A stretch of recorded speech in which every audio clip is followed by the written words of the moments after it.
Assalamualaikum warahmatullahi wabarakatuh. Halo semuanya, perkenalkan saya Nuri Firdausia, peserta PKDP PTP UIN Maulana Malik Ibrahim Malang. Saat ini saya mengabdi sebagai dosen tetap di STAI Ma'had Ali Al-Hikam Malang. Saya mengajar di program studi pendidikan agama Islam di jenjang S1 maupun S2. Pada video kali ini kita akan belajar bersama mata kuliah strategi pembelajaran. Materi ini sangat penting untuk memperkuat kemampuan kita dalam merancang dan menerapkan strategi yang efektif dalam proses belajar mengajar, khususnya pada bidang pendidikan agama Islam. Teman-teman, jangan lupa siapkan catatan ya. Mari kita mulai pembelajaran hari ini. Selamat menyimak. Thank you. Assalamualaikum warahmatullahi wabarakatuh. Waalaikumsalam warahmatullahi wabarakatuh. Coba kalau saya tanya bagaimana kabarnya hari ini? Siap semangat setiap hari. Oke. Coba kalau ada yang masih nggak semangat atau udah ngantuk, saya minta untuk mimpin bikin ya. Bagaimana kabarnya hari ini? Siap semangat setiap hari. Oke, tepuk tangan.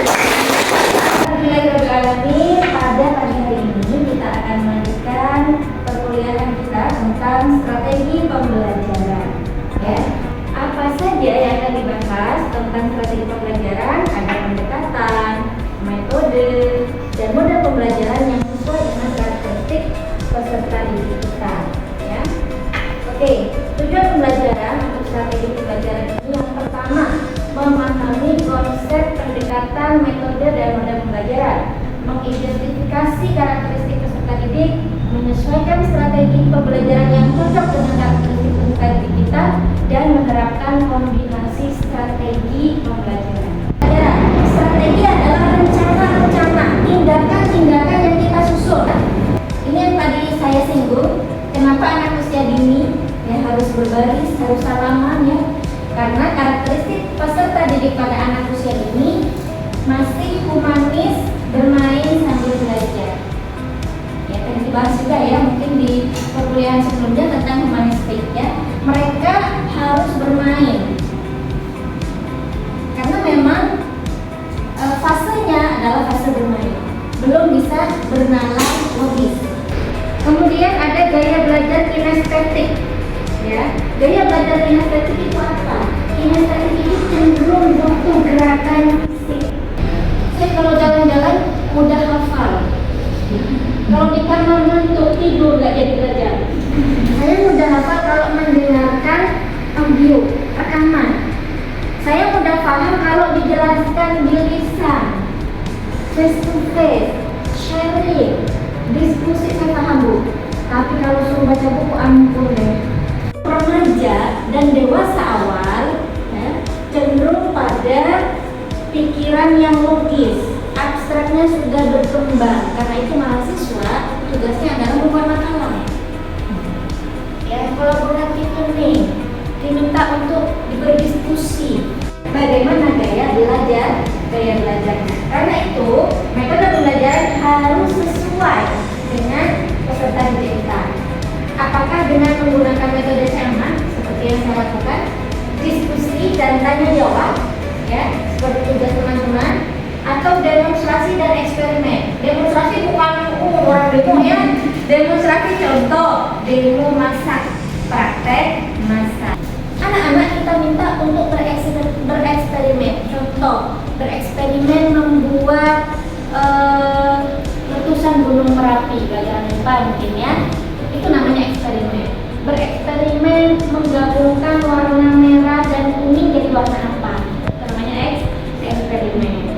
Kemudian ada studi kasus, saya kira tidak asing bagi teman-teman. Ada simulasi, mensimulasikan, mendramakan gitu ya. Dan ada sistem pembelajaran dengan menggunakan proyek learning yang membuat proyek seperti mapping. Topik tata cara sholat berjamaah. Maka apa yang harus kita pilih nih, model dan metode pembelajarannya? Nah, karena sudah diketahui kelas 5 MI tentu karakteristik usianya 10 sampai 11 tahun.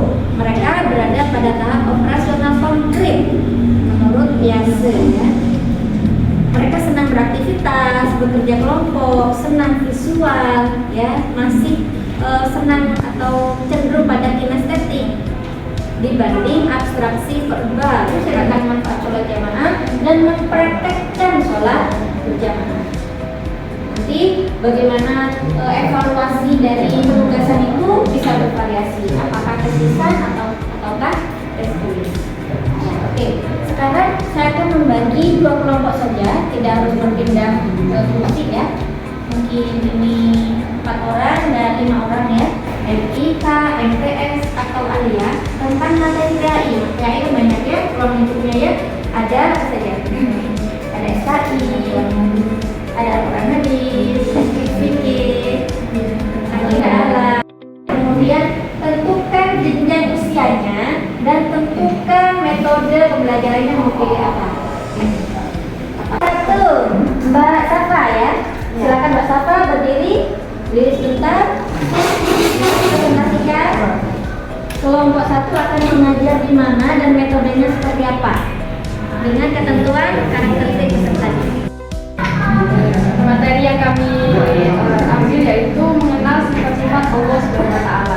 Metode mengajarnya yaitu yang pertama cerita Islami. Jadi guru menceritakan kisah Nabi Ibrahim yang taat kepada Allah. Lalu siswa diminta menganalisis sifat Allah apa yang tergambar dalam cerita tersebut. Dan metode yang kedua itu bisa diskusi kelompok. Siswa dibagi menjadi kelompok-kelompok kecil untuk mendiskusikan sifat-sifat Allah yang Rahman, Rahim, Alim dan lain-lainnya. Kelompok 2, silakan kita. Kalau dari saya mungkin mengajar tentang mata pelajaran akidah Arab di kelas rendah di sekolah dasar menggunakan metode ceramah visual, menggunakan video interaktif atau gambar dan video-video Asmaul Husna untuk hafalan siswa seperti itu. Mungkin juga menggunakan permainan interaktif yang relevan dengan kondisi siswa. Kelas berapa tadi? Kelas rendah di kelas 3. Tentang Asmaul Husna. Oke. Terima kasih Mbak Vita, tepuk tangan untuk kita. Sebagai kesimpulan, strategi pembelajaran harus fleksibel dan adaptif. Ya, adaptif intinya kita tidak bisa kemudian menjauhi AI ya, kemungkinan kita nanti akan menjadi orang yang stagnan ya, statis, nggak berkembang. Karena itu kita harus adaptif. Adaptif menggunakan teknologi sebagai bantuan bagi kita seorang guru untuk bisa memberikan pembelajaran yang relevan, yang inovatif terhadap peserta didik kita. Dan yang terakhir, gunakan kombinasi pendekatan metode dan model secara kreatif. Ya. Teman-teman harus mengubah strategi pembelajaran dari pertemuan satu ke pertemuan berikutnya agar kelasnya itu tidak bosan.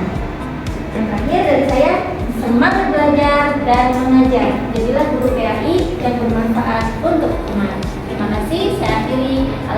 Wassalamualaikum warahmatullahi wabarakatuh. Waalaikumsalam warahmatullahi wabarakatuh.